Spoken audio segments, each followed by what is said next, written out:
In this video, I'm going to demonstrate how Photoshop layers can be used to manipulate a scanned manuscript page.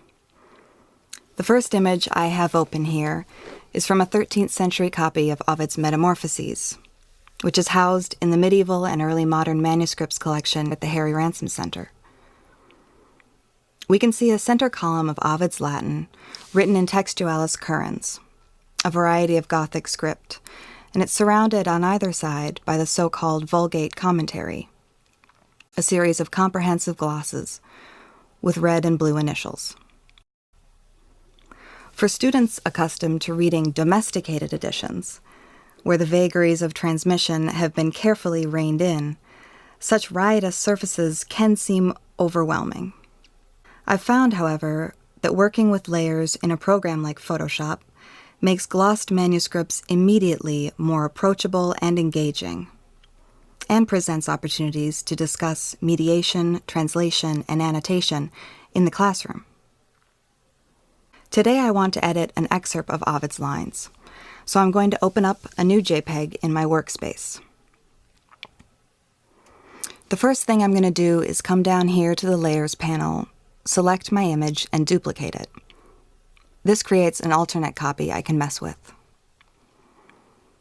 Any layer's visibility can be toggled on or off here by clicking the little eye next to it, so you can create as many layers as you need and quickly shuffle between effects. I want to adjust the tones of this image, so I'll go up to the Image tab, select Adjustments, and click Curves. This brings up a dialog box with tonalities represented on a graph. I'm going to click on the white point eyedropper to the far right and select the lightest area of my manuscript page. In doing this, I'm essentially telling Photoshop that this spot should be white. It then finds all other pixels within the sample range and alters them to match. The resulting layer we have is higher contrast, which of course could be achieved by using regular levels adjustments. However, Curves lets us further control our image by moving points on the histogram.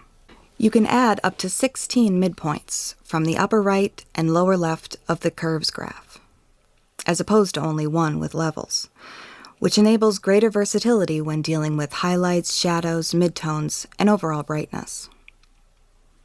Another adjustment I can add to this layer is Smart Sharpen, which will increase the legibility of certain scripts. Note, however, that any sharpening, whether Smart Sharpen or an unsharp mask filter, will increase the amount of noise present in your image and should, therefore, be performed as a final step before outputting. Visiting an archive is often prohibitively expensive and time-consuming, and even if scheduling and funding permit, some manuscripts are so fragile that they can't even be pulled for viewing. By contrast, photo editing software takes advantage of already digitized manuscripts and is both non-invasive and easy to learn. Photoshop layers and other low-stakes digital manipulations are a great way to get students up close and personal with manuscripts and introduce concepts in digital restoration, paleography, and code ecology, including more sophisticated techniques like multispectral imaging.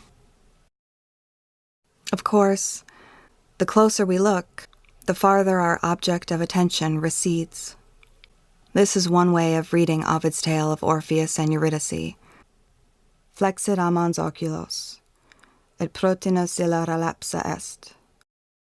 Brachiaque intendens, prendique et prendere certens, nil nisi cedentes in felix adipet auras.